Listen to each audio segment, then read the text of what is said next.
Pioneer. Yo, what's going on guys? EJ here, bringing another Lord of the Rings Rise of War video. Today guys, we've got a bit of updated information. You probably would have seen the update about the mythic changes and that, about basically in-game and that, just basically color change for the commanders. They're getting, making it so it's this epic, legendary, and mythic now.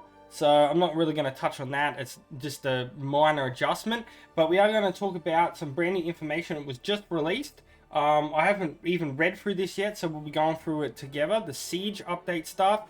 And then we'll go on a little bit about a few other things that have changed and updated. It was released just a couple of days, but I've been super busy, so we'll catch up on that. But yeah, updates to Siege and stuff like that. So this could be interesting. So let's read through and see what's going on. Siege gameplay updates, Fellowship Siege operation and territory management. A lot of writing here. Siege is one of the core features of the Lord of the Rings Rise of War and also a key aspect of strategic confrontation between fellowships. The previous Battlefield Evolution update has enabled tacticians to organize sieges more conveniently through flexible marching. However, we have observed that the rapid changes in territorial control caused by sieges sparked by high-intensity confrontation may downplay the strategic planning and execution of fellowships. In order to enhance the importance of regional occupation, as part of a fellowship's strategic planning, the confrontation experience, we will introduce a series of feature updates related to Siege gameplay. Okay, so Fellowship structure updates. Apart from the occupation requirement adjustments, we'll be launching updates to the features and construction conditions of certain Fellowship structures. Okay, Fellowship structures are expected to aid a Fellowship and its members within their unique features. They need to be built on a land occupied by the Fellowship at the cost of a certain amount of Fellowship resources. Yeah, we know all this kind of stuff, like fortresses and things. Following the Battlefield Evolution update, adjustments will be made to Fellowship structures. Fortresses will become a prerequisite for fellowships to occupy structures. Accordingly, the following adjustments will be implemented. Decrease the influence range of a fortress. Fortresses can only be built on mysterious spring tiles and occupied by your fellowship. Okay, that's very interesting. Fortress construction will consume a new type of fellowship resource called construct points. And extended the construction time of fortresses. So it looks like it's going to take longer to build them now. You're only going to be able to build them in mysterious springs. Okay. Altars, wells, and employment halls. Construction will also cost the new construction points. The employment hall can only be built on mysterious springs also that are occupied by your fellowship.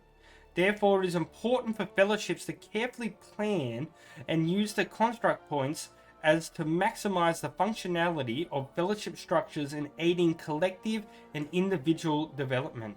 Okay, so it looks like they're going to stop the spamming and that of fortresses and make it a lot more, like, less intrusive and stuff like that, and it's going to be, like, placed only on mysterious springs. There's going to be a certain amount of consume points in that, so if you use them all, you might have to wait for them to rebuild back up before you can build more.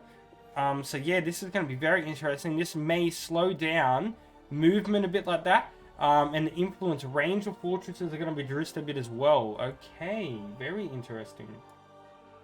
Alright, so we've got new requirements for occupying control points, passes, and landmarks. Fellowship siege operations play a crucial role in territorial expansion and protection. We hope that fellowships can make more through preparations for significant sieges and confront enemies as a cohesive unit. At the same time, we aim to reduce some of the negative restrictions in the early development stages.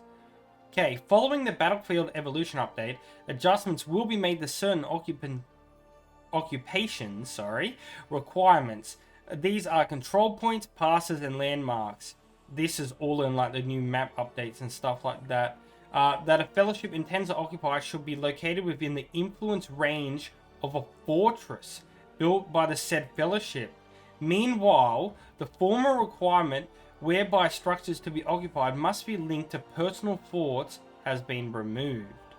Okay, so if you want to build the Fellowship Fortress, it has to be built on the wells, and if you want to do this kind of stuff, like the control point, like the passes and landmarks and that, you have to have, it has to be within influence of a range of a fortress. Okay, so that, yeah, okay, very interesting. Yeah, very strange. Okay, Kingdom/Faction Protection and War Declaration updates. Kingdoms/factions will gain territory protection after occupying control points. Okay. We have also re-evaluated the effects of territory protection and war declaration for kingdoms/factions and made corresponding rule adjustments in preparation for upcoming Siege gameplay updates.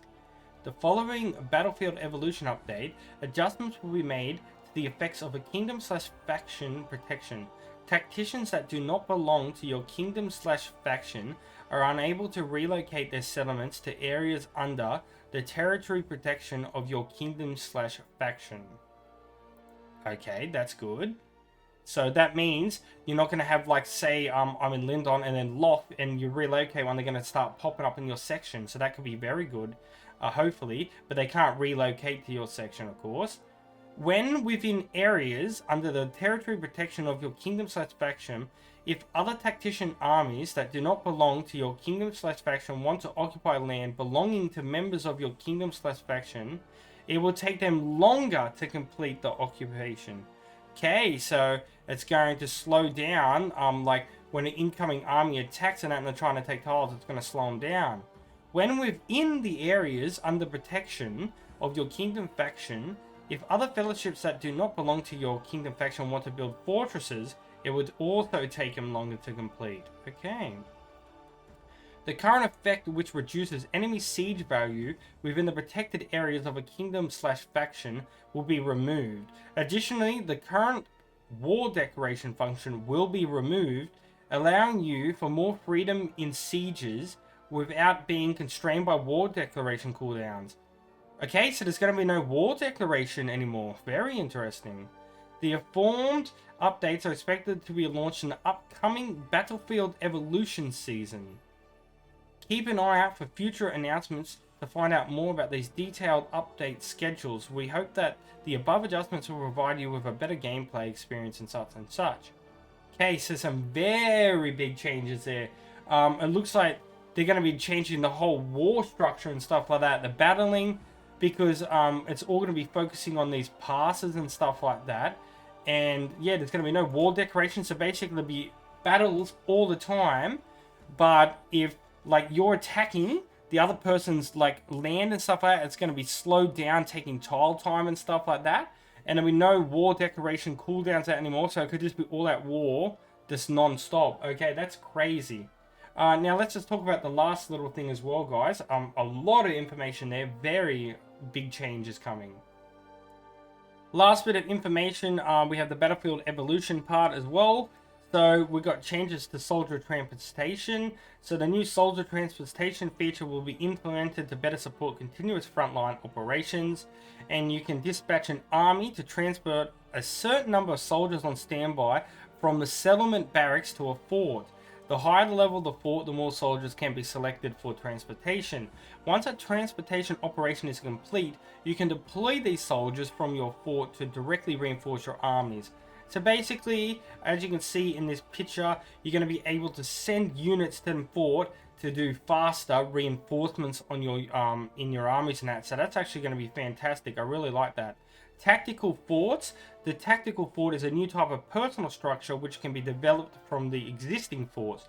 Tactical forts are more powerful than regular forts and incorporate some of the settlement's combat functions, serving as an important bridge between you and your settlement and the front lines. Looks pretty fancy. A tactical fort can hold more armies, beautiful, and receive more soldiers via transportation, beautiful. Moreover, you can even adjust the configuration of your armies with a tactical fort. Fantastic. That's what we've been needing. That's fantastic. You can also switch commanders among the different armies in the tactical fort. This will afford tacticians greater flexibility in dealing with the ever-changing challenges of war. The powerful increase in functionality comes at higher construct costs, of course. In addition, you can only possess one tactical fort at a time.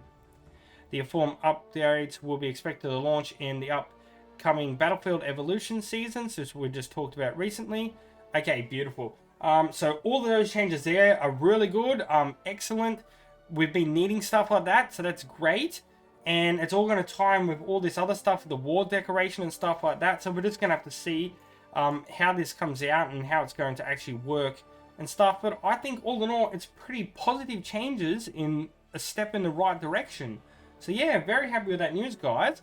Let me know your comments in the comments section below what you think. I think this is very interesting, some very good news.